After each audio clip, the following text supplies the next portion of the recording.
How to make it easier and harder for yourself so that you get the fat loss results that you want. What do I mean by this? Well, what I mean is setting up your environment in a way that makes it more conducive for you to succeed in getting your fat loss results. Our environment does play a part of a role as to whether or not we will get certain results in our life. And so we want to make it easy for us to get the fat loss results by making the habits and the easier to do. And we want to make it harder for us to engage in the habits that make it harder for us to lose body fat. So yeah, an example of this would be for me, we basically don't keep any junk food in the house. Or empty calorie food in the house at all. And the reason is because the more food and junk food that you have in the house, the more likely you are to engage in eating it. And the reason is because it's easier. The easier you make a habit to do, the more likely you are to do it.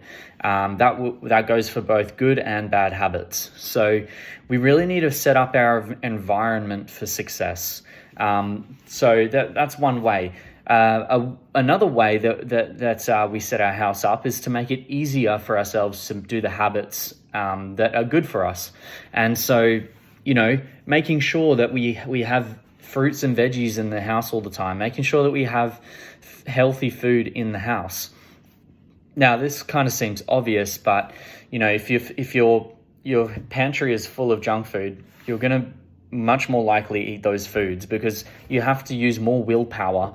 And the truth is, we actually only have a limited amount of willpower, which means that if you make it harder and harder for yourself to engage in the positive habits, it's going to make it, you're going to start losing willpower, and then eventually you're going to run out of discipline and you're going to start engaging in the habits that you don't want to be engaging in. So it's very, very important to set yourself up for success.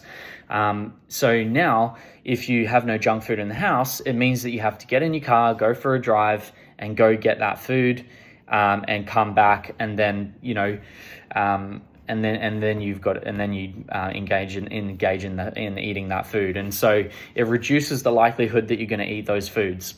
Another way of doing this is when you go food shopping.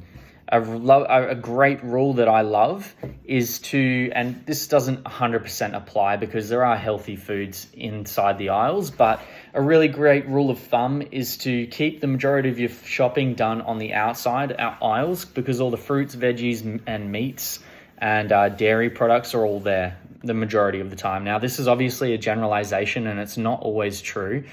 We do have things like the whole grains in the aisles, but only go to the aisles where the healthy foods are, right? That's a really simple way of doing it. And it's going to be much more likely that you're going to engage in the habits that you want to engage in. So yeah, this is one way to increase the likelihood of engaging in positive habits and decreasing the likelihood of disengaging in negative habits. This doesn't mean to say that we want to completely remove those foods that we enjoy eating. We don't want to completely remove them because that's going to cause problems as well. That may cause binge eating and creating a negative relationship with food.